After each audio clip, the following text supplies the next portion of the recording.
Pelatih Filipina akui racikan Nova Arianto mematikan. Jaitzes dikabarkan merapat ke klub legendaris Liga Italia.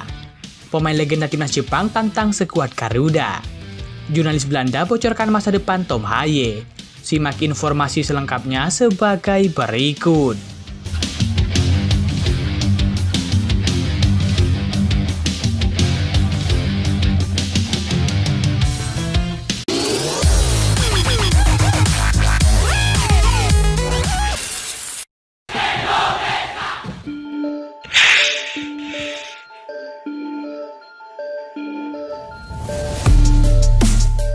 Pertandingan Timnas Indonesia U16 versus Filipina U16 baru saja selesai.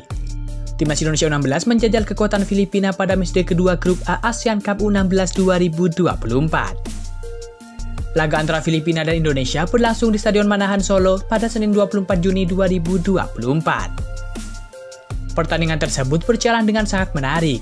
Skuad Garuda Muda langsung tampil menggebrak sejak menit awal. Serangan bertubi-tubi dilancarkan oleh Timnas Indonesia hingga membuat bek Filipina keteteran. Ada beberapa pemain Timnas Indonesia yang tampil sangat menonjol hingga mendapatkan pujian dari pelatih Filipina. Pelatih Filipina yakni Yuki Matsuda mengaku terpukau dengan permainan Timnas Indonesia pada laga tersebut. Status Indonesia sebagai juara bertahan juga menjadi perhatian oleh pelatih Filipina. Yuki Matsuda menilai ada dua pemain Indonesia yang sukses mencuri perhatiannya. Pemain nomor 9 yang berposisi striker. Ada juga pemain yang berposisi sebagai bek kiri yang bisa membantu serangan, ucap Yuki Matsuda. Saya suka dengan penampilannya. Khususnya strikernya punya kecepatan, dribble yang bagus, dan mereka bisa membahayakan pertahanan kita, kata Yuki Matsuda. Pemain nomor 9 yang dimaksud adalah Muhammad Mirza Firjatullah. Penyerang dari Dewa United ini menjadi pencetak gol perdana Indonesia di Piala AFF U16 2024. Selain memiliki postur yang tinggi, Mirza juga dibekali kecepatan yang sering merepotkan lini pertahanan lawan. Sedangkan pemain yang berposisi sebagai bek kiri setelah lawan Filipina adalah Matteo Baker. Pelatih Timnas U16 Indonesia yakni Nova Arianto memainkan formasi fleksibel 4-4-2 atau 3-4-3 sehingga memberi ruang Baker di sisi kiri. Yuki Matsuda menilai beberapa kali aksi Baker merepotkan pertahanan lawan. Pemain ini bisa memberikan lebih banyak peluang untuk Indonesia, ucap Yuki Matsuda. Ya, nomor 9 dan pemain berposisi sebagai bek kiri. Jika melihat pertandingan terakhir lawan Singapura, mereka sangat bagus, pungkas Yuki Matsuda.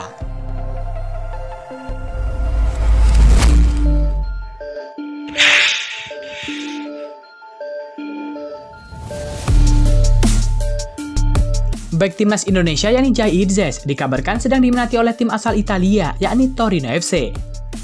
Jaitzes memang saat ini masih terikat kontrak dengan Venezia hingga 30 Juni 2027 mendatang. Selain Torino, ada tim lain yakni Parma yang berminat dengan pemain yang berposisi sebagai bek tersebut. Kabar ini kemudian membuat media Italia mulai menyoroti kemampuan bek skuad Garuda tersebut. Dia sendiri merupakan salah satu pemain andalan Venezia dengan penampilan 23 laga dan mengoleksi 3 gol. Media Toro.it menilai Jaitzes memiliki beberapa kemampuan spesial. Berposisi sebagai bek, Jaitzes bisa menjalani beberapa tugas lain, termasuk menjadi gelandang bertahan saat dibutuhkan oleh sang pelatih. Jaitzes adalah seorang pemain bertahan yang memiliki kekuatan sebagai kelebihannya. Ia dapat bermain di posisi manapun di lini pertahanan, mulai dari gelandang hingga bek tengah. Jika diperlukan, ia juga dapat memainkan peran sebagai gelandang tengah, tulis laporan Toro.it. Peran pemain berusia 24 tahun ini mengingatkan kepada pemain Torino lain, yakni Adrien Tameze. Tameze jadi sosok tangguh di lini tengah tim berjuluk Toro tersebut. Dalam hal ini, ia mengingatkan kita pada Adrien Tameze yang dipaksa bekerja lembur di lini tengah dan lini pertahanan musim lalu. Lanjut media tersebut. Kekuatan utama Jaitzes tentu kondisi fisiknya yang mendukung duel udara.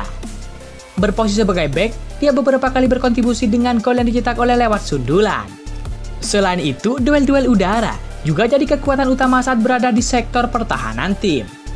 Hadirnya Jaitzes akan membuat lini pertahanan Torino semakin solid. berkaki kanan. Ia menjadikan kekuatan fisik sebagai salah satu karakteristik utamanya. Ia memiliki tinggi badan 190 cm, dan dia memiliki kebiasaan mencetak gol. Sebuah kudeta yang menarik bagi Torino. Jika kesempatan ini terjadi, tutup media tersebut.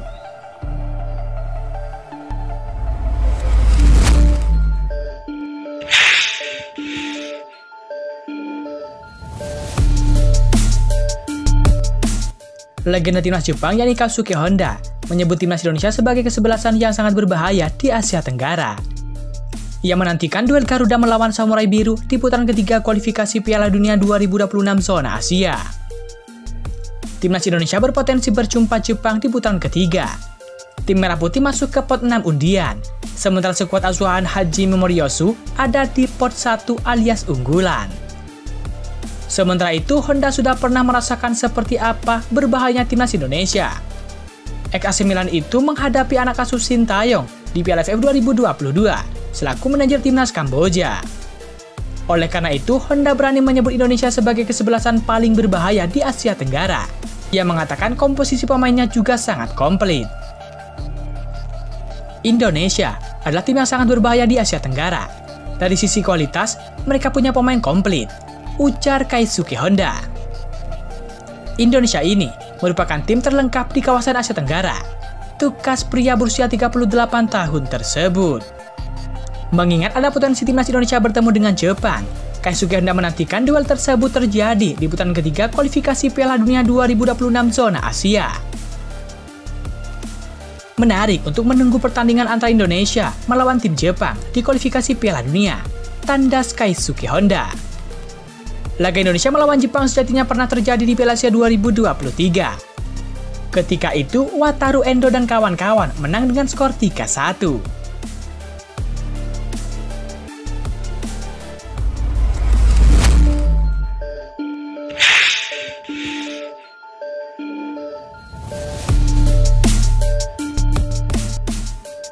Jurnalis Belanda membocorkan masa depan Tom Haye usai berpisah dengan SC Heerenveen.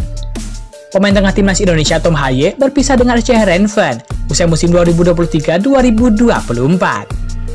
Tom Haye mengakhiri kebersamaan selama 2,5 tahun dengan tim yang bermarkas di AB Lenstra Stadium tersebut. Pemain 29 tahun ini kini bersatu sebagai bebas transfer. Usai menyelesaikan musim 2023-2024, Tom Haye sempat tampil untuk timnas Indonesia di kualifikasi Piala Dunia 2026. Pemain 29 tahun tersebut sukses mencetak gol debutnya saat menghadapi Filipina. Usai membela timnas Indonesia, masa depan Tom Haye mendapatkan tanggapan dari media Belanda. Salah satu tanggapan datang dari jurnalis dari majalah Belanda Football International, yakni Sander Jansen. Sander Jansen membocorkan masa depan Tom Haye kepada awak media.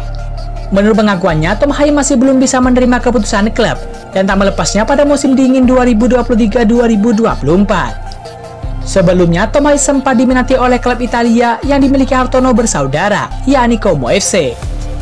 Namun, Heerenveen memutuskan untuk tidak melepas sang pemain. Klub pun memutuskan untuk melepas pemain di akhir musim secara gratis. Dia, Tom Haye, tidak bisa dimengerti. Keputusan SC Heerenveen untuk tidak membiarkan pergi di musim dingin, Tom Haye sudah melihatnya. Kembali ke Italia setelah sebelumnya tampil di Lecce. Como ingin mengambil alih gelandang dari Heerenveen, tetapi Ferguson, julukan klub SC Heerenveen, memutuskan untuk mempertahankan kontrak Haye, ucap jurnalis tersebut. Sander Jansen pun membeberkan masa depan Tom Haye usai berpisah dengan SC Heerenveen. Sebenarnya Tom Haye ingin berpisah 6 bulan sebelumnya. Sander Jansen mengaku bahwa Tom Haye bakal lebih senang berpetualang di luar Liga Belanda. Meski begitu, ia juga tak menutup kemungkinan gelandang timnas Indonesia itu akan kembali berkarir di Liga Belanda. Gelandang berusia 29 tahun itu meninggalkan stadion AB Lenstra dengan status bebas transfer setelah 2,5 tahun. Dia ingin melakukan itu 6 bulan sebelumnya, tapi klub menghentikannya. Haye lebih suka berpetualang ke luar negeri. Tapi siapa tahu dia bisa muncul lagi di suatu tempat di Belanda, kata Jansen.